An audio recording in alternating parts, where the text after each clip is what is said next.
Hey there, friends. I'll start with a little bit of a dark thing. This is recent excavations through Facebook of a movie. It's about a movie I haven't seen yet, but given Triumph of the Will, which is a Nazi propaganda piece and has been a focus of this series of videos a little bit, right? We do a lot of history here. We're not confined to just STEM topics, right? Anyway, this was 1939 and we're looking at, like, I'll call it Nazi night at Madison Square Garden. And these are Americans getting ready to be Nazis before the U.S. weighed in on the anti-Nazi side. It didn't happen right away. It took a long time, actually. Depending on who's telling the story. Now, I was not alive in World War II, so when you hear me tell you about World War II, you should just remember this guy was not alive then. And speaking of still alive, I'm down on division now. So this is how I see place-based education. We always talk about place-based education as learning in the context of your own environment. Like, let's learn the local history and from there grow out to the bigger picture, ultimately to the solar system. We can just stop there because there's more to go, but we'll just say to the solar system.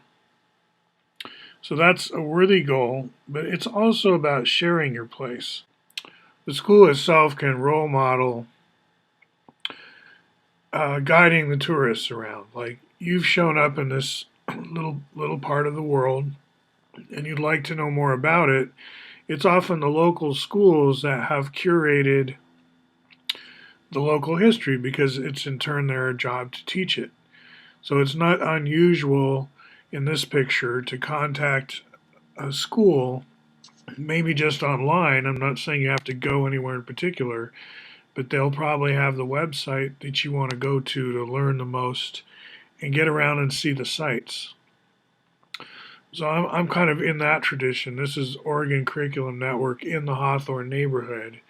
And I'm like saying, oh, you've got to, here's a tourist site. For example, Tom's.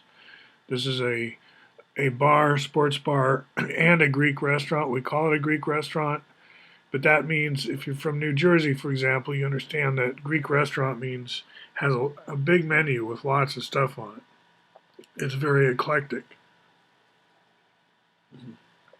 But then there's probably a salad with feta cheese and maybe some baklavas and stuff like that. This, by the way, is a health facility. I rode in an ambulance like that. I walked in and rode out in an ambulance like that. That was a medical emergency for me, but I came through it okay. So this is a Tibetan establishment right across from Tom's, and I think it's really picturesque and totally looks the part and is the part. Like, if you go in there, it's a very cluttered store. It's kind of like Harry Potter, and very friendly folks. I don't want to deluge them with tourists, but then I'm not expecting this blog to ever have really a deluge of viewers.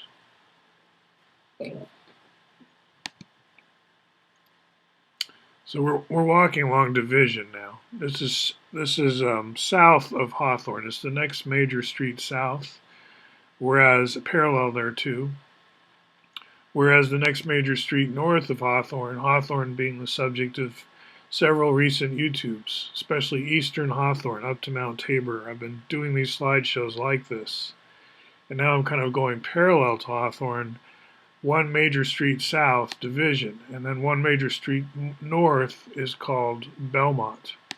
So Division and Belmont kind of have Hawthorne between them, and all three of them are experiencing quite a bit of change because Portland in this time is undergoing a lot of change. This is an old video game, Simpsons themed. We're at Atlas Pizza on Division, which has some of these classical video games. These are some of the stickers at Atlas Pizza. I'll be winding up here soon, but let me just again state what I'm trying to tell the the world about place-based education. In my view, it also means figure out how to tell and share your story of your place with quote unquote the general public, which could mean your quote unquote compatriots, but also just think of random tourists, don't really know much, but they want to find out.